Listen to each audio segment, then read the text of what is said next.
Bonjour à toutes et à tous. Alors cette année, nous commémorons les 100 ans du décès de Camille Saint-Saëns, ce grand compositeur français, voilà, qui m'inspire beaucoup, auquel je suis très attachée. Et nous avons eu l'occasion, avec l'Orchestre Symphonique Divertimento, de jouer régulièrement ses œuvres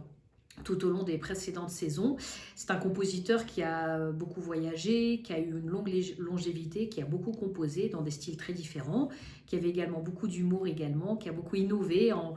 s'emparant par exemple du poème symphonique et en composant la danse macabre et d'autres poèmes symphoniques très connus.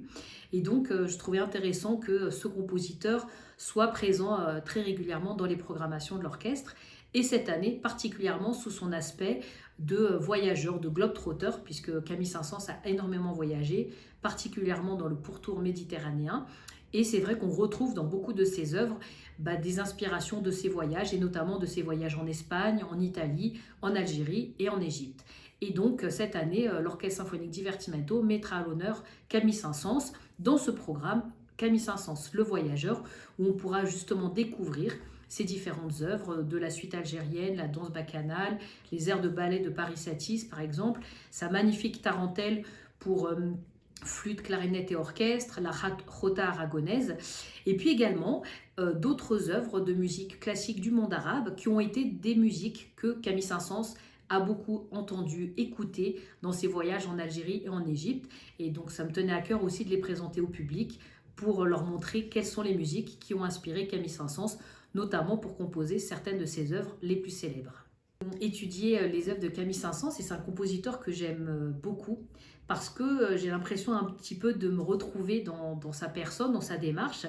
puisque c'est un compositeur français qui représente la tradition musicale française, le patrimoine musical français, mais qui aussi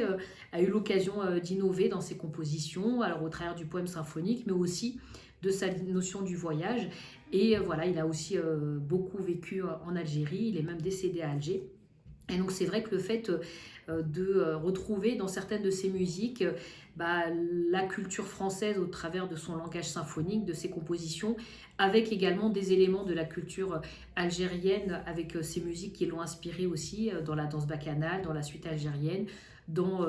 d'autres œuvres également. Et voilà, j'ai l'impression de retrouver un petit peu à titre personnel également cette rencontre entre ces deux pays, entre ces deux cultures, voilà, qui me nourrit, qui fait résonance à mon parcours personnel. Et du coup, ça m'a inspiré également dans ma réflexion artistique, parce que je trouve bien de montrer comment notre patrimoine musical, notre répertoire, permet également de mettre en lumière également notre société d'aujourd'hui, comment notre culture française, elle s'est aussi inspirée